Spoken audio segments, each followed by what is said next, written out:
Hello, and thanks for joining us today on the Higher Ground podcast. My name is Tom Castriota, and I got the idea for this podcast during a coaching session that I had with one of my mentees. It's a simple idea, really. I interview my friends to cover all sorts of topics about life at work and provide advice to help you reach your career potential.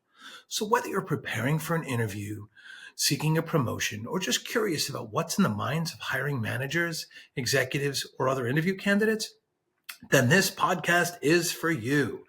Join us as we explore real career journeys, one story at a time. Oh, and from our lawyers, views expressed on the Higher Ground podcast are the personal opinions of myself and our guests and don't necessarily represent the views of their employers, past or present. And if you like the show, please like and subscribe. Thanks again for watching.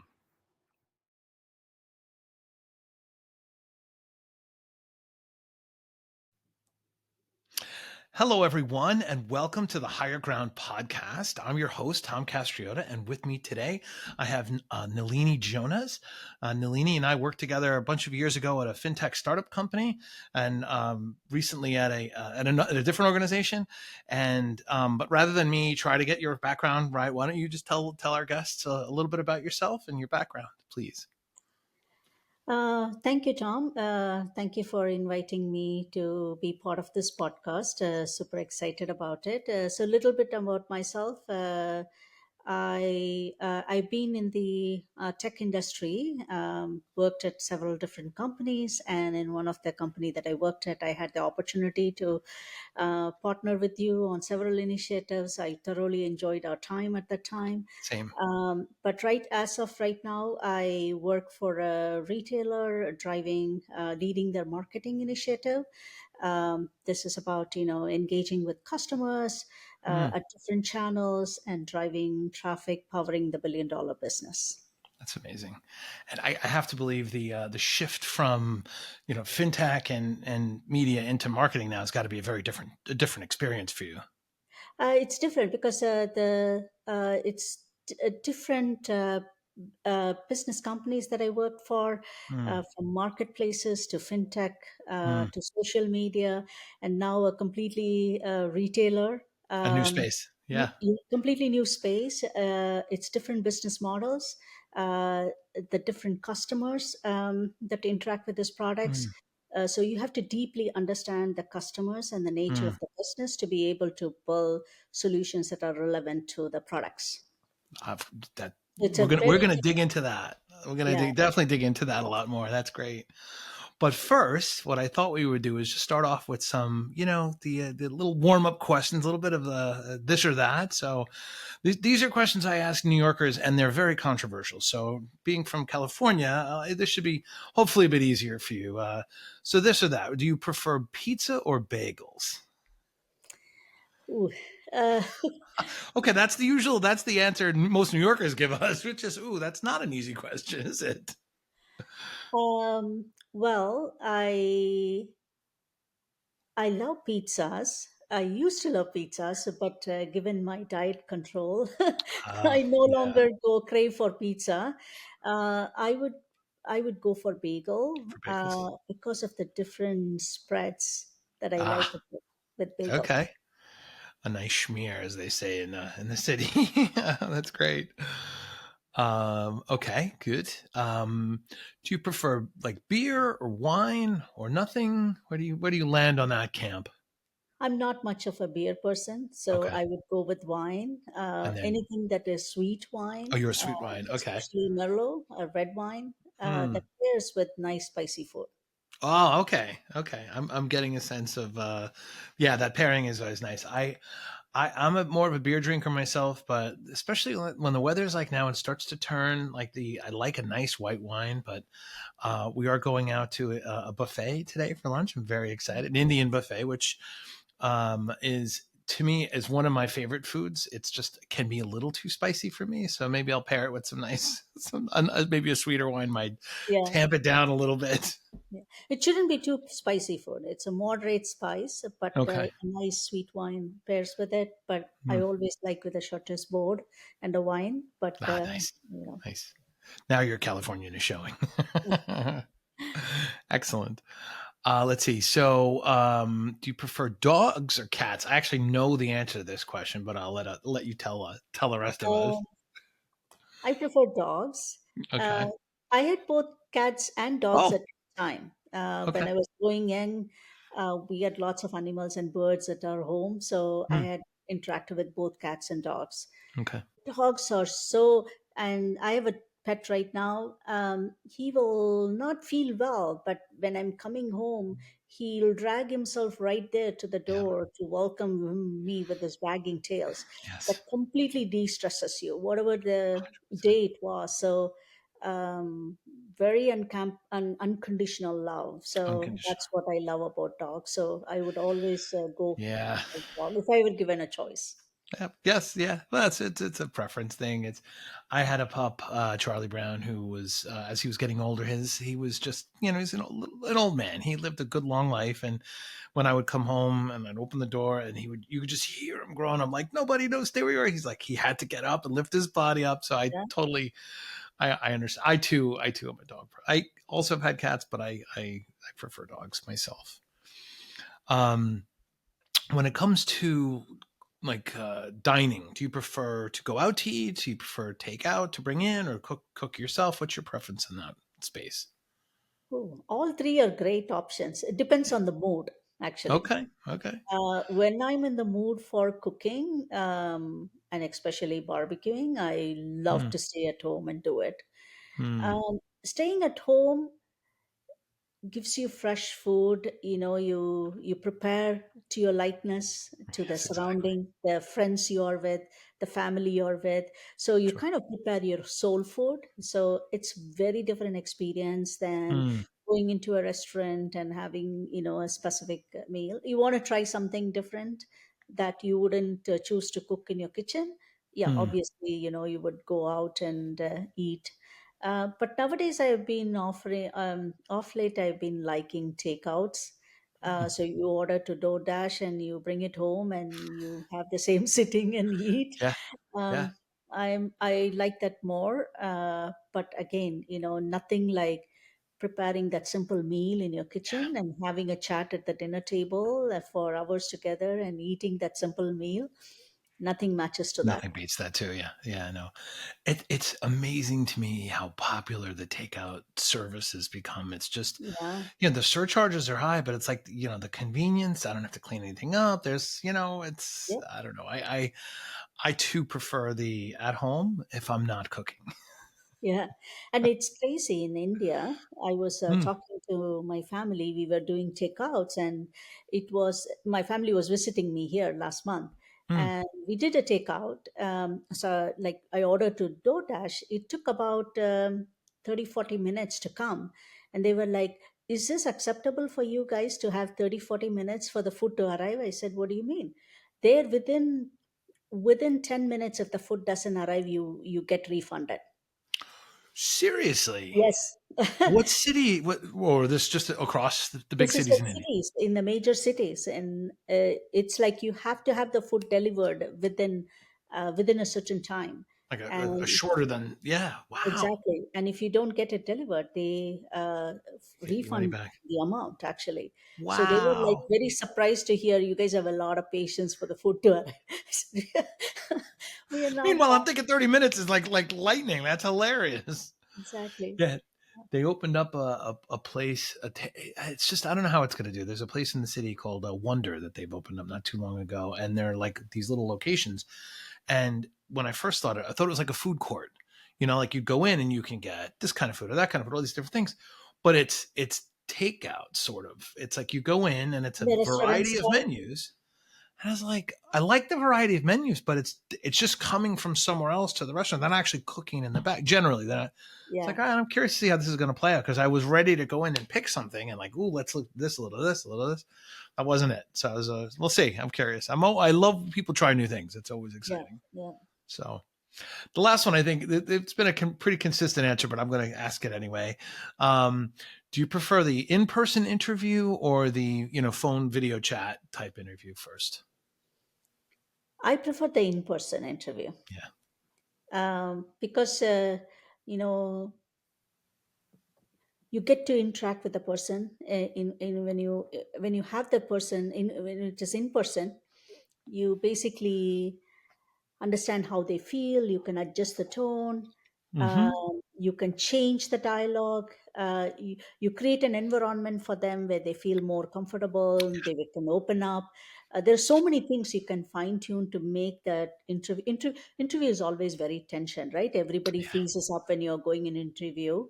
So you can create a very positive environment for them, so where they can open up and feel free to have an open conversation and an open dialogue. And you can change the direction of your interview depending on how the conversation is going when they are very free flow. So I prefer an in-person interview. Okay. It also, you also get to learn a lot about their personalities, as opposed to over the phone. There's very little you can learn about over the phone. Yeah. You, me, and most of the guests I had. So that it's almost, I like hearing the reasons more than the actual answer because the answer is almost always the same. It's like in person. What do you think though about like this trends now? I've actually had a couple of guests actually experience it where your first interview is with like an AI avatar instead of the actual human, right? I mean, like I understand the AI will scan your CV and Yeah. look for keywords and whatnot. Like I kind of get that, especially if you've got 500 resumes to go through. Like, okay, but what do you think about the first interactive communication being with a bot? I haven't experienced it, but I've heard about it. Yeah, But that's going to become a norm. I think The so. first level of screening, and obviously already AI, as you said, AIs are screening your when you apply. They are CV. screening for your portfolio, your work. So your actual work matters Mm, out there. So you have to be very public about what the work you did, the contribution you did. So it's basically going to look at it and see if it matches yeah. with this one. So that's already happening. But I think the next natural thing to happen in terms of bringing AI and integrating AI with is because there's ton of interviews that happen, right? It's very difficult for companies to scale with the limited amount of Yeah. tech recruiters we have, right? Every company goes through the challenge. Where do you focus on the hiring? So obviously, the first level of screening is going to be AI bot. Um, but I think it will get better over time. But I would say it comes nothing close to having a human interaction, That interaction. Yeah. right? Can't agree Somehow more. you have to figure out how to what the AI looks for. And if you can get past that and come in connection with a human at the end, then you got your game on. Yeah, but you But need I to. haven't experienced a bot. I think though, the word the word that's doing the heavy lifting in your sentence to me is the game, right? Because if you've got to figure out how to game the bot to get to the next interview, Yeah, I'm stuck a little bit on this. Like I understand the problems it's trying to solve, but I think I go back to a personal experience I had where I actually bombed an in-person interview, right? And mm, my partner, the company I was working with for a consulting company, kind of went back to the client and said, listen, he bombed it. He knows it, right? Can you give him another shot? And because we believe he's a good candidate for you. Like again, it's a consulting, not a full-time role. So there's a little bit more leeway, right? Like if it doesn't work out after a couple of weeks, we won't even charge you kind of thing, kind of situation. Right. And it worked out. I was great for them. They were great we did great work together. It was a good fit. But I wonder like if the strategies are going to change, and you can't really do that. How do you escalate around a bot, or how do you Yeah. get that human touch? And I don't know. I think it's going to create some challenges. It will, because obviously it's it's going to bot will obviously lack empathy or understand the Exactly. situation, right? Yeah. Like, for example, I had a candidate who was an excellent candidate, had an Mm, excellent portfolio, right, but was not doing well with the interview. mm. This candidate would freeze up in an Get interview. nervous. So I had to, bring this candidate in person to really have a dialogue, ease the situation. I Mm. brought a little bit of empathy to see, and I think this candidate after that rocked at it, actually. I just nailed it. And Yeah. that Yeah. second Yeah. opportunity, they really rocked at it, and they went on to be a successful leader as well. See. So I think that thing will not happen probably with AI bot Mm. screening first. That's why I said you have to figure out a way to get game on, and if you pass through that and get in touch Yeah. with a human, Yeah. it will become like that. I So think you're right. I mean, bots are always, very, like, Decisive in yeah. a way humans generally like. I know I have changed I my don't think it mind. will understand emotions. And That's that's the thing, right? Like you can see if someone is answering the question confidently, they're vocally, but they're like their eyes are shifty and they're like sweating and really nervous. Like I don't know. I think there's ways, like at least some humans can tell whether you're lying. Like cops are supposed to be pretty good at that. yeah, Well, yeah. lawyers and whatnot. But like I don't know. Maybe they can. I don't know. I'm curious to see. We're at the baby stage right now, so we'll see where it plays out in Yeah. in a couple of years. But Probably it will get better, but at least I understand the reason for using bots for the first level yeah, of screening, because you can have only X number of tech recruiters to, and if you need to exactly. scale, Yeah, you need to figure out a way to accelerate it. So I understand there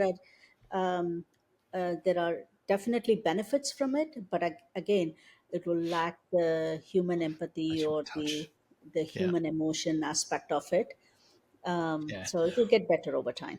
From a quantitative perspective, though, the thing you can't measure, this is like one of the always the problems of interviewing, performance reviews, and any type of human experience.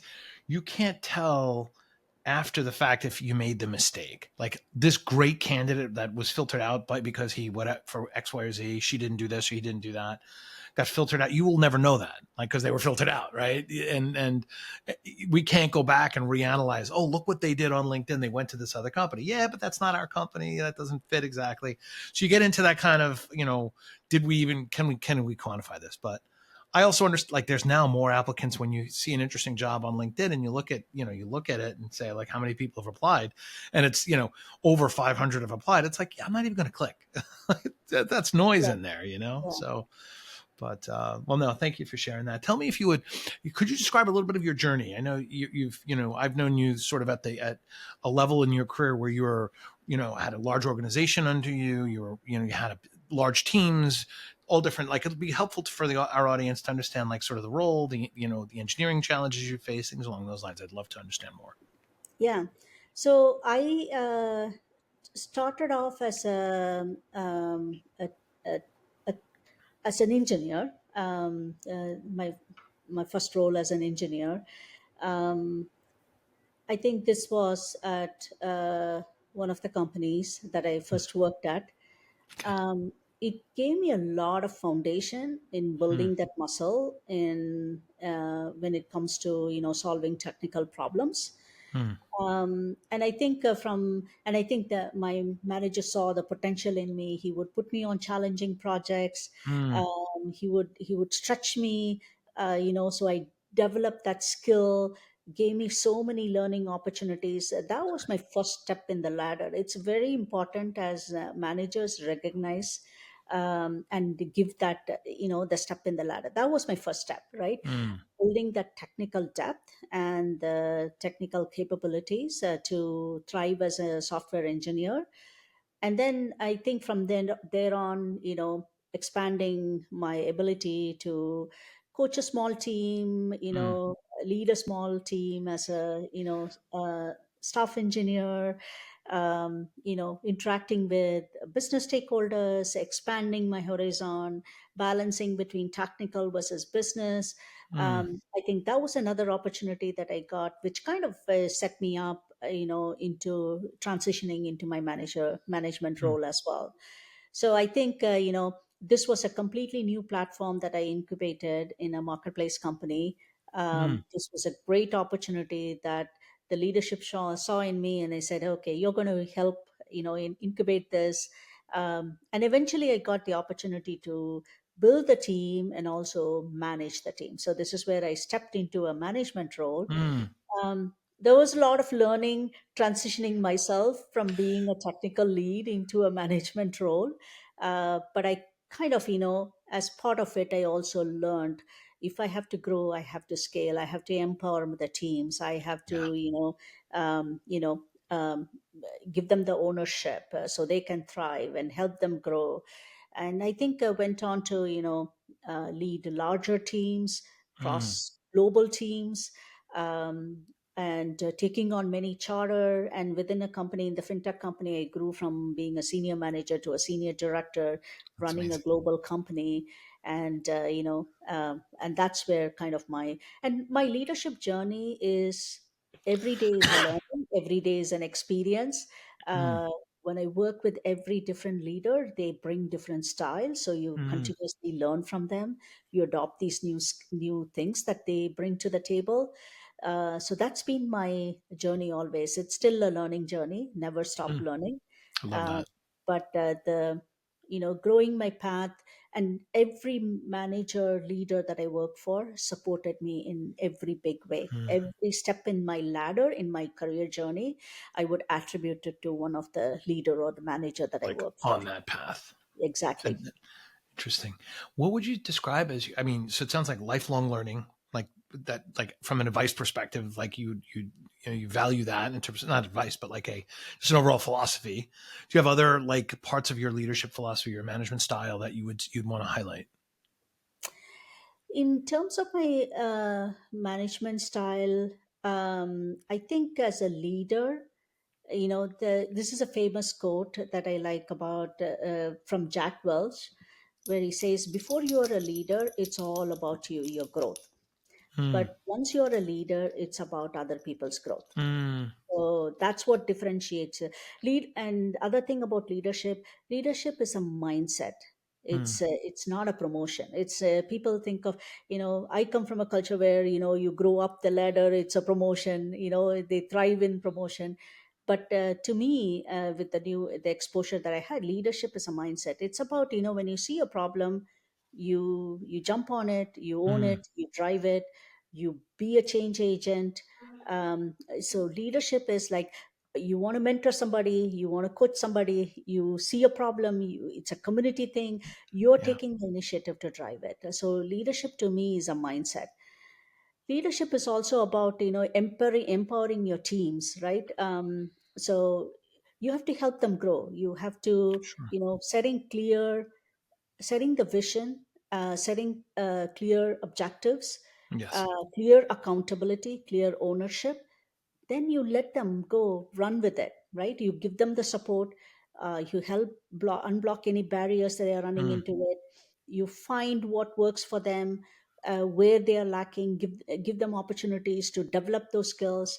I think it's about you will. And I think that the team that you build, that can clearly own and drive, when you provide them the clarity and the communication and everything, that's the kind of team you want. yes. You will see Absolutely. wonders from the team. That's what leadership is about. It's about, and also, when you're telling them to do something, you also lead by example. You Absolutely. demonstrate it first, so they also see you that you're doing this. So it's all about, setting the vision, setting the strategy, giving them clear accountability, clear ownership, taking the initiative. When there is an issue or when there is a critical incident, you're with them, you're on the Yes. ground just solving Yeah. problem with them, and not just letting them, deal with Hey, it. So how I did it think go? How's everything resolved? Is everything exactly. resolved yet? All right, I'll check back in tomorrow. Exactly, Yeah, it's exactly. not And it. I think it's about building trust with them, and the trust Mm, and bond with them helps them thrive. And mm, also, as I said, uh, finding ways to help them grow. mm, Today engineers are tomorrow leaders. So you hmm. have to find them, help them grow as well, so they can become successful leaders as well. That's That's great. what I would say. some of my leadership principle itself. It's a mindset to me. It's Mm. not about your promotion. It's whatever environment in you are in, you can demonstrate so many leadership principles in there. Oh, principles. Yeah. Yeah. No, thank you. And I find myself that when I've worked for leaders that demonstrate those principles, you've outlined yourself as well, right? Yourself included. I feel that, okay, this is a person I'm going to stick with, right? Because we don't generally change jobs or roles. From all the studies that I've ever read, it always, like the lion's share, 2/3 at least of the time people leave, it's because they didn't get on with their manager.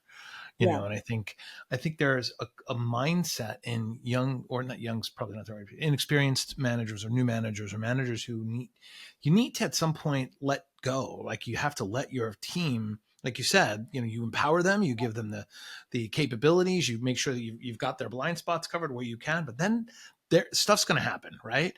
Yep. And I guess my question would be, how do you manage these situations when something goes wrong? So, it depends on the scenario, right? Okay. It could be various scenario where things go wrong, and we all operate in a very complex environment. So Yes, that's for sure. things are bound to fail. Things are bound to happen. I think the most important thing for me when things go wrong is being there, being present, Mm, solving this. Giving them the space to understand what happened, right? And the mm. most important thing is, what did we learn from it? Yes. And how are we managing, let's say if it's an incident, for example, incidents Hmm. commonly happen in our environment, right? Yes. So Because unfortunately, yes. yeah, exactly. Every other day we have an incident. But the most important thing is we take ownership of the incident, we Mm, address it, we mitigate it, we keep everyone communicated of it. But at the same time, once you have addressed the incident, what do we learn from it? It's a mm. collective learning. It's not about you or me or who did that or who Right. did that. It's a team. It's not about pinpointing an individual. It's Right. about the team. What did we learn from it?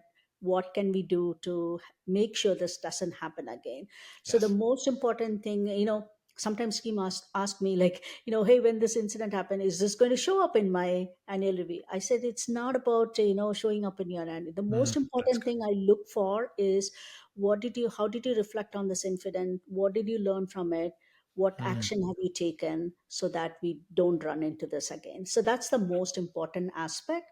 It's about learning from it, and also as a leader, being there and being present in the with the team, and getting down on your knees and solving the problem with them yeah. is most important. Being present builds that trust. You're not Absolutely. letting them deal with it on their own. So that's most important when it comes to crisis or incident, if you will. And it's Mm, just true, even with your own personal life. When your family has a crisis, you don't let them deal with it. You are there, yeah. It's trying true. to help them navigate through this. And this was a very similar situation I had earlier this year. Mm. Yeah. No, that's really good counsel. I think the other advantage that you have as a leader by being there, being present, being a part of the overall solution is you see how people respond. You Yeah, see the person who's trying to just fix it versus the one who's positioning versus the one who's like deer in the headlights. Oh my God, I don't know what to do. You get the chance to see that versus hearing it all secondhand. That Tom did a lousy job, but meanwhile, Tom was the hero of the day. Like, at least yeah. that's what Tom thinks, right? But you get to see it firsthand. Exactly. So And also, yeah, as a that's helpful. leader, asking the right questions, getting all the Mm, diverse input. It's not just one person input. It's a yes. collective team's Yeah. input. Diverse input gives you different perspective. Oh, I didn't think about this. So maybe we take this, and Mm, how do we address this? So you get to everybody to participate to bring the diverse input in solving the problem. mm, So mm. that's why it's important to show up as a leader, be present there, solve the problem with the team. um, because at the end of if you're letting that one engineer solve the problem, it's going to be solving, doing it the way they are doing it. So Yeah. it's important, you handle it this way, especially in a crisis incident. Yeah. No, that makes a ton of sense to me. I've heard this term, a blameless postmortem, right? Like we Yep. just get to the Yep. bottom of what happened. So let's figure out the problem. That's no blame goes to any individual, right? It becomes like what went wrong and how do we fix it next time? Yeah, and exactly. or prevent it actually. I think like just prevent it from happening next time. Yeah, it's a philosophy I like. I've worked in other organizations that I will not name, that at the end of any kind of incident, it always comes down to a person failed. And I don't know that I don't know that I understand the theory behind that. Like I get the principle behind that, but I don't necessarily like sometimes things break because the system went there's a system problem. Now you could argue, and this is the argument on that from that camp, is yes, but a person designed that system. That person designed that system, or that it always it comes back to a person. So I kind of logically get it, but that without a culture of a lot of trust, how do you have a situation without blame? That becomes very problematic, right? Because people worry about their performance review or their issue, how they were tagged with this issue or whatnot. So that's an interesting thing. But I'm much more inclined to agree with your philosophy of let's figure out what went wrong. There's no blame assigned, and Exactly. how you respond really is the marker of good, performance in the face of a crisis. So Yeah, I because appreciate that. there's so many moving parts, right? Mm, It's very complex systems, and yes. anything can go wrong. And the most important thing is, do we have the necessary guardrails in place, Yes. so an engineer doesn't make a mistake? I think that's what is important to learn here, as Yep. opposed to, because teams come and go, right? The Hmm. product gets exchange hands, and so it's about learning and reinforcing the system to make it better and better. Yeah. I can't agree more. Um, can I ask, on the interview front, whether you're, having been interviewed or interviewing someone, do you have any particular memories that stand out as being funny or challenging that you'd be comfortable sharing with on either side, whether it was you or Yeah, someone you talked to? We won't name any names. yeah. I have both. I have a Excellent. memorable interview, and I also have Okay. a funny interview. I'll share I love both. it. Great. On the memorable one, this was my first job in the US, actually. I Okay. immigrated here. I was in the East Coast. I joined a company in the East Coast. And this is a consulting job. So Okay. they sent me to a company in the West Coast, actually. So I did a phone Okay. interview. I think I did very well in the phone interview. This was going to be an in-person interview Okay. with the leader of that organization. So I checked in, I was waiting in the conference room for this leader to show up. And, coming from the East Coast and coming from a consulting company, I was all suited up, right? I was wearing my Sure. suit and all my Yeah. game on. I was there waiting, very polite, very professional. Hmm. And in came a person in his shorts and his golf, this one, Yeah. I and like he that. put his golf down and he said, "Hey, I am so and so. I believe you're Nalini. You're here Yeah. for to meet with me." And I'm like, for a moment, I don't know how to react. Am I Yeah. overdressed or he's underdressed? I Yeah. don't know. It was a cultural shock for me because all Sure. I was told is you have to be dressed so well. This is how the Western culture is, and so I came with that mindset. And he said, forget this conference room. There is a nice breakfast in the break room. We're going to go there. I'm hungry. Let's go. And Let's go get some food. he said, "Hey, leave your bag here. Nobody's going to take it. Come with me." And he walked me up to there, and then he said, "Hey, this is nice. That's nice. That's nice. You pick this. You eat this." We sat there right by a table. We ate. It was a very casual conversation. I've never had an interview like this. That's Uh, memorable. very, very, very casual conversation because I realized that through the phone interview itself, they've already made their mind that I am going to be the person that's going to be taking on this project. I see. I see. So very casual. He asked very casual questions like, how did you handle this? How did you learn this? How Sure. long have you been here?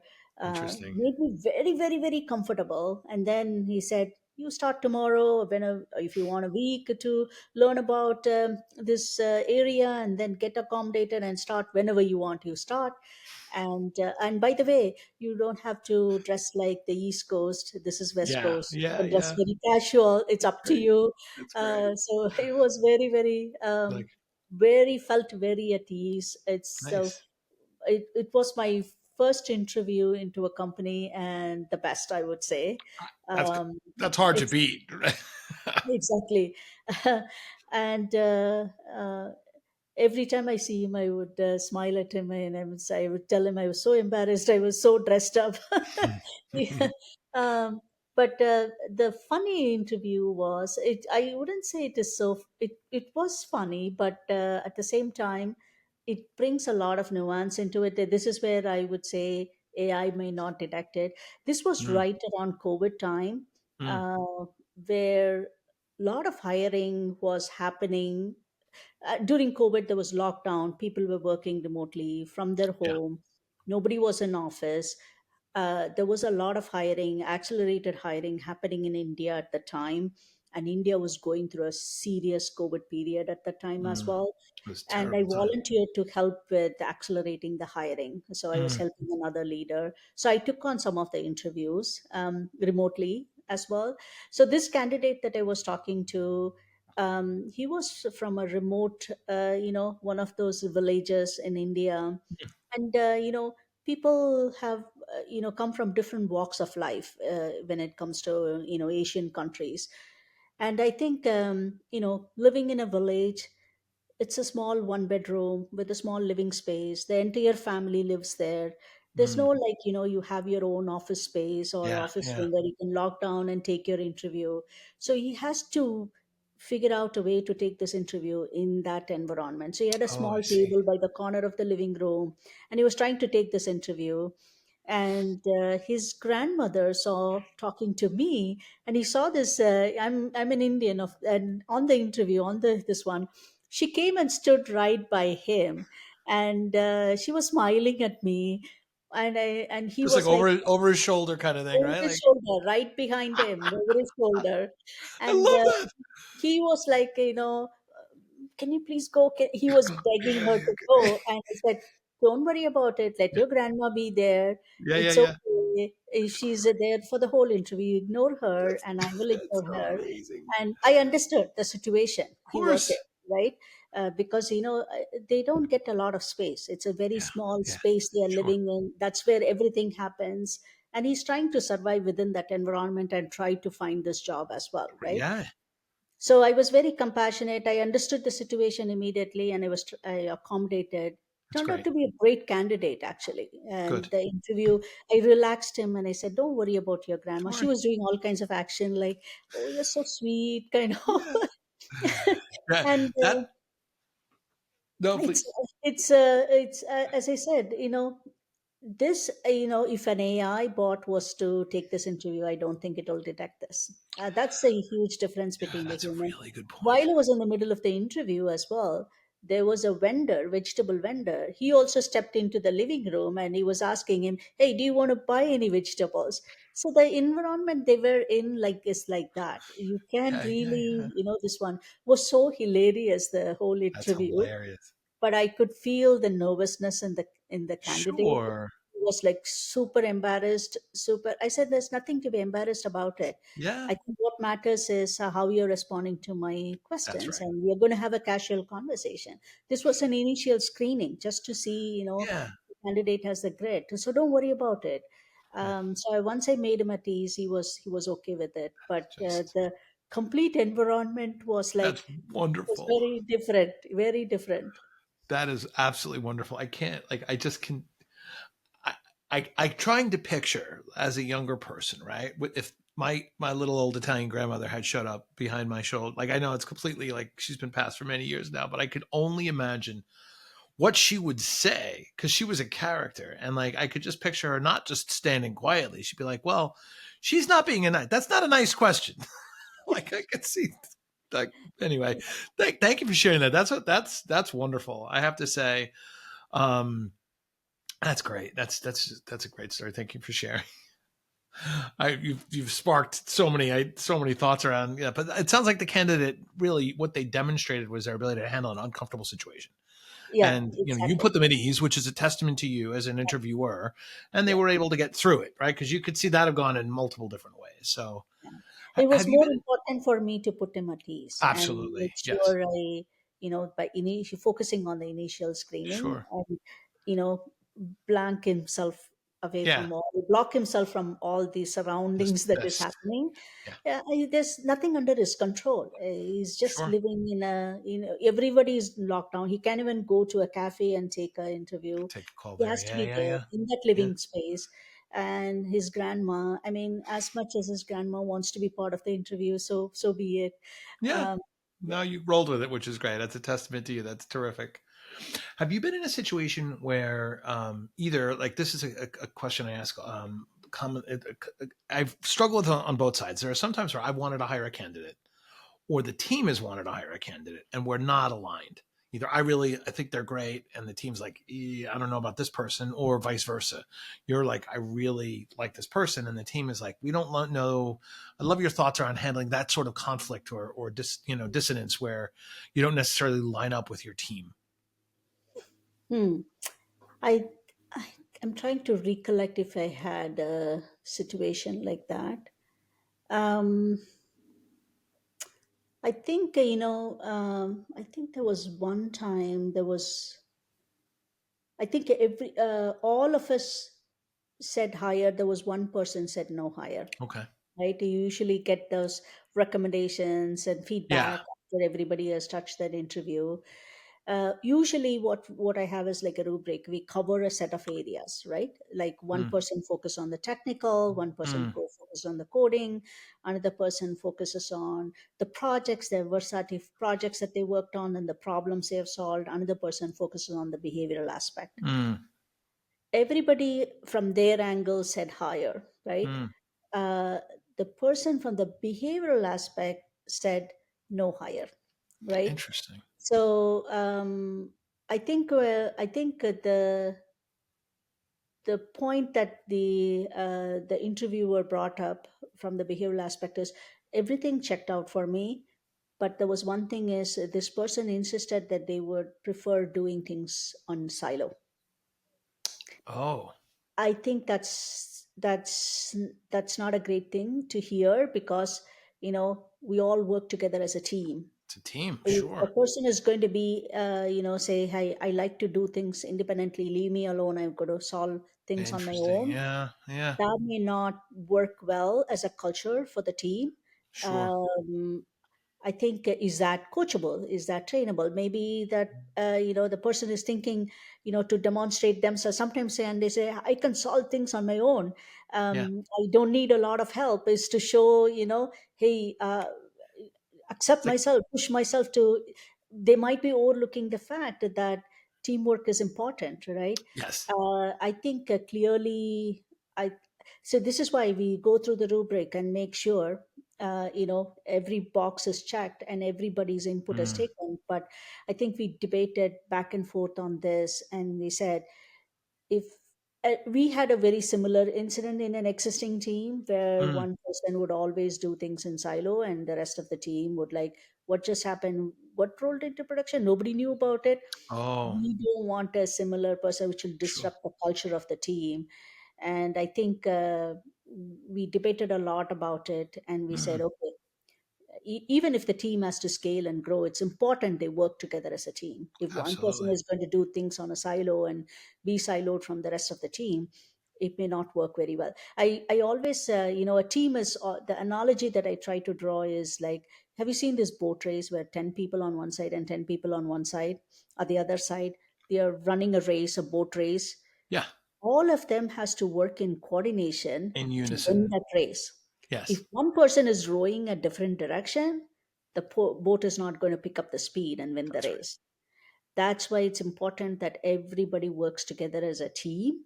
And the analogy that I always draw is like the boat race, right? Mm, So we kind of went back and forth, and we collectively agreed maybe pass.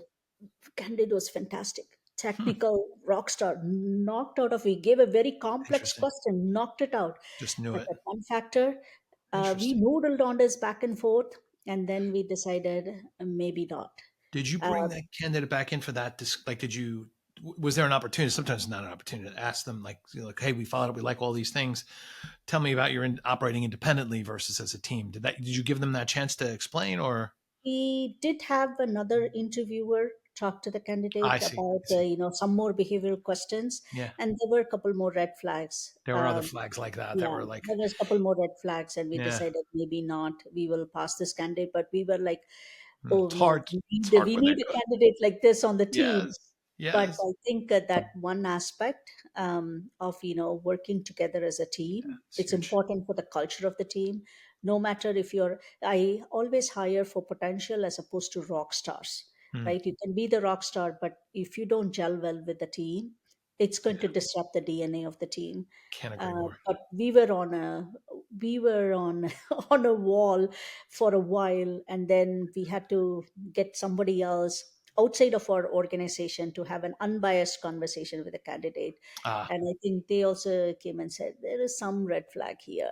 see, um, that's key that you brought in that outside party, right? Because the word gets around, not the word gets around, but like the idea that you need to have a third party, an outsider, just look at it and be like, yeah, I'm seeing yeah, the same flags. Yeah, yeah, interesting. yeah. And the various scenario questions that we gave also, like how did you solve this, and there was I I individualism in it. I I I I did I it. I I yeah, went and did that. I did this, and I solved it yeah, on my own. Who did you review interesting. it? There was no answer behind that, Yeah. rationale behind that. So I think that kind of raised a red flag for us. That makes sense. Yeah, once I don't know. Once you hear the candidate say I that many times, you start going, yeah. I mean, look, the flip side is, especially when you're junior, there's an expectation that you're going to operate independently, that you're Yeah, not a drag on the team, right?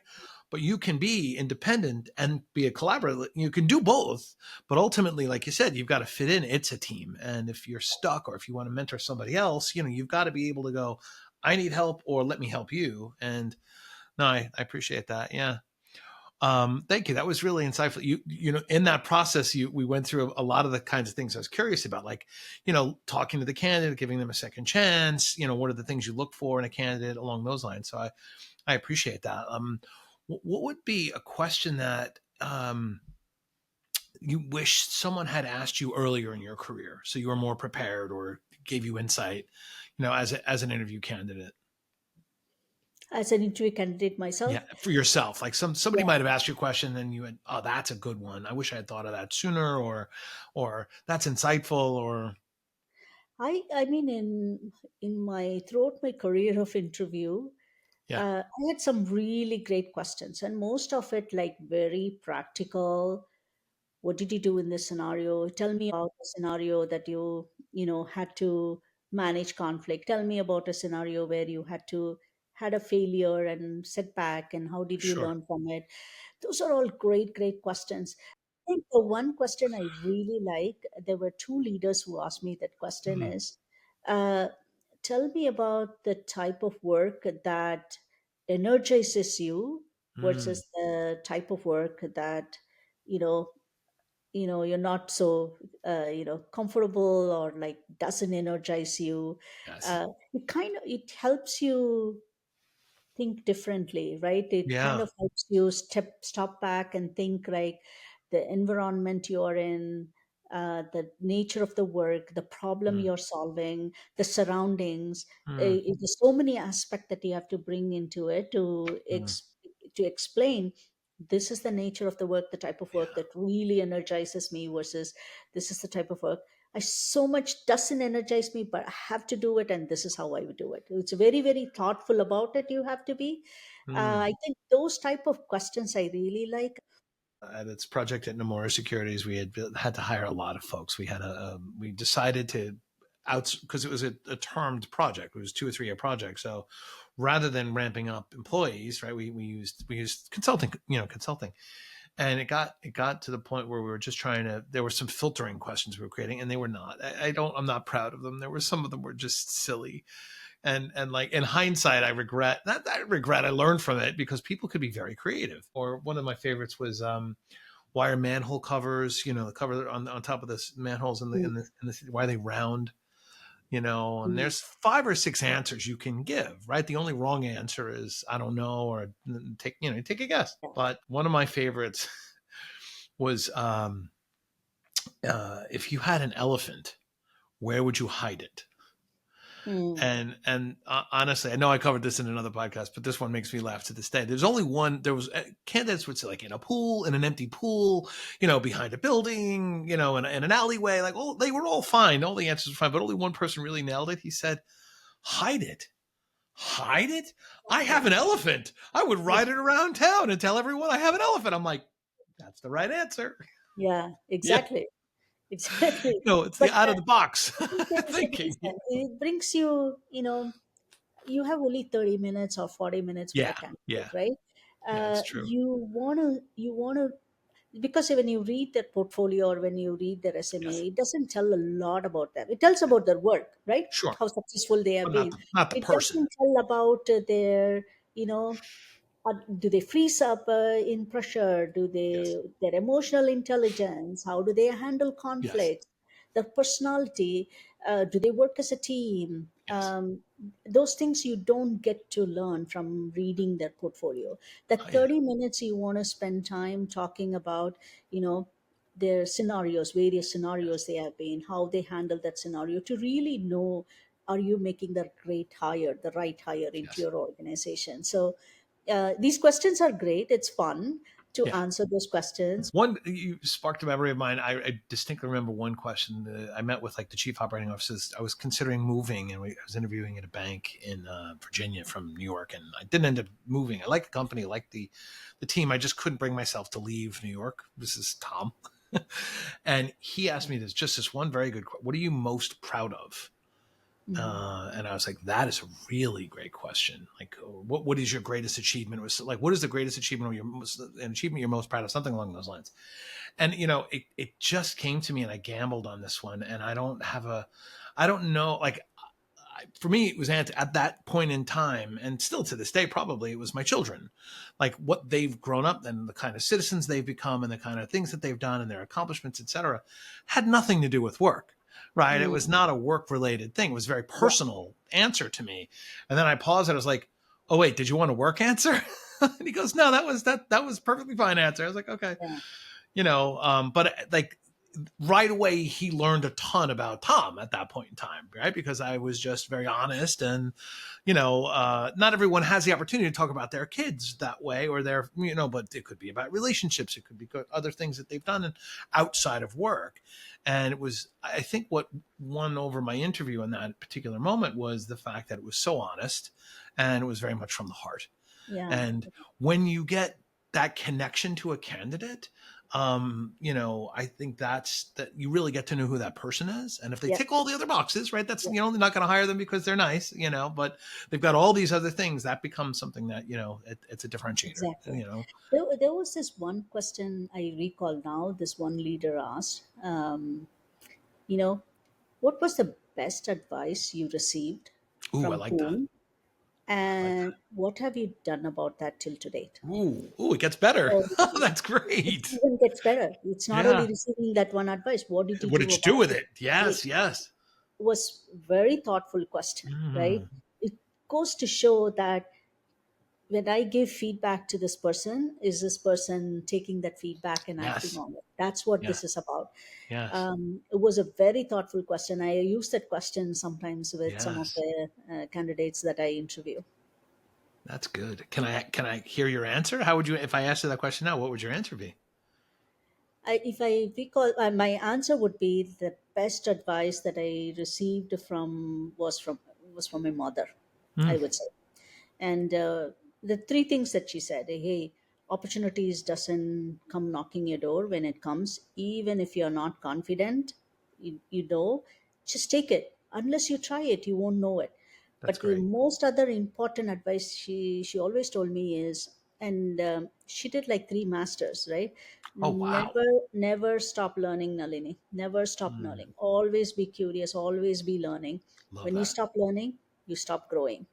And Mm, I, till to date, I took that advice, because whatever job you're in, every new job you go to, you have to learn something new.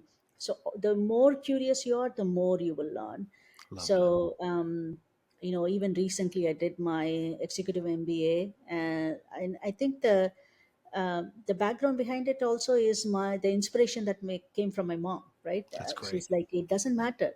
she was carrying all three children, and she was doing her masters all three times. That's So amazing. I think that was the best advice I always received, with which has helped me in my career till to date as well. And what did you do about it? You just recently did an executive MBA. So there you go. You answered both sides of that question. That's fantastic. Yeah, and Yeah, every role you have to go to, you have to learn. It's a new everyone. business model, new environment. You have to, Yes. learn about your team, what they do, individual, understand everyone. So Yes. it's a learning. New technology, today's generative AI. Last, Everything. It's always it's new something. Yeah. tech- every Yes. every other 5 years there is something coming in the Yeah. industry. So you have to keep learning. Otherwise, you'll become obsolete. And you have to keep growing. I, I can't agree with you more. In fact, I've been very happy and successful and profitable in my career as a technical. I've worn a ton of hats: state architect, lead, executive, whatever. But like the thing I've not actually ever had on my background was product manager. So Mm, I'm moving from the TPGM to product management. I'd like to learn the discipline, right? Because it's not just I've built a lot of products. So I've done the thing. It's just now today, especially with software companies, right? Having that discipline, that knowledge, yeah. the that just that experience of not just the title, because the title's nice, but it's not the reason I'm doing this. It's what are the questions a good PM asks? What does it Mm, matter? Like really getting into the journeys. I've just started, working with some of the UX folks, and the way the questions that they ask and the way they engage, it's fascinating to me. Like I've thought about it I've thought about it from being in that experience, but actually doing it, it's so fun. I'm really enjoying just trying something new. It's exciting. yeah. Yeah. Understanding your customers is very, very important. And If you very don't know your hard. customers, you cannot build the right product. So Yeah. starts with Yeah. understanding your customers. Yeah, I can't agree more. I think that's absolutely one of those things that is worth the investment every single time. Yeah. Like, and the idea of UX research, setting someone loose and not even, not they have a rough idea. I didn't do this, but I watched the results of it. It's a controls, and nobody likes doing any kind of controls work. And, we all believe and understand the necessity of it, but they're hard and it's difficult and it's not easy to manage, blah, blah, blah. So getting actual customers take, who ultimately either own or operate a control, is super useful because they want to make it as painless as possible and be as powerful as possible. And those two things are always in conflict, right? So it's been a fascinating experience. But I know we're coming up on the hour. I can't believe time just flies. I'm going to ask one last question, if I may. What advice would you give to yourself, your younger self, if you were able to travel back in time and say, Nalini, this one piece of, I'm only allowed to give you one piece. What would it be? I would say, interesting. Okay. To my younger self. Yes. Yes. Um, And you get to pick when, as a child, as a young person starting their career, maybe in school. You know, I know it's not an easy question, so take your time. it's, I it's, appreciate you taking the thought. If yeah, you do. I would say, as I said, like my mom said, opportunities don't come knocking twice Mm, at the door. It may be something you have never done and not comfortable with, completely in brand new area, but take it and try it. You never know unless you try it. love it. Um, there were so many opportunities that came my way. I was like so shit scared to go to try it and accept it. Yeah. But if I look back and say, I should have just tried Give them it. that a shot. Yeah. Yeah. Give it a shot. Don't worry about it. Don't be nervous about it. At the if you suck at it, just walk out. You'll find out You fast. find Yeah. something Yeah. else, right? Yeah. So I think that's a piece of advice I would give myself. I would say, Awesome. yeah. No, that's great. Thank you so much for sharing, and thank you for taking the time today. I know you're busy and it's weekend, but thank you. This really was a great conversation, and I'm glad we finally. I know we took a little while to get here, but now that we did, I really appreciate you. Awesome. I thoroughly enjoyed it. Thank you, Tom, Good. for having me as part of your podcast. So it's good. Yeah, Good. cool. Thank you.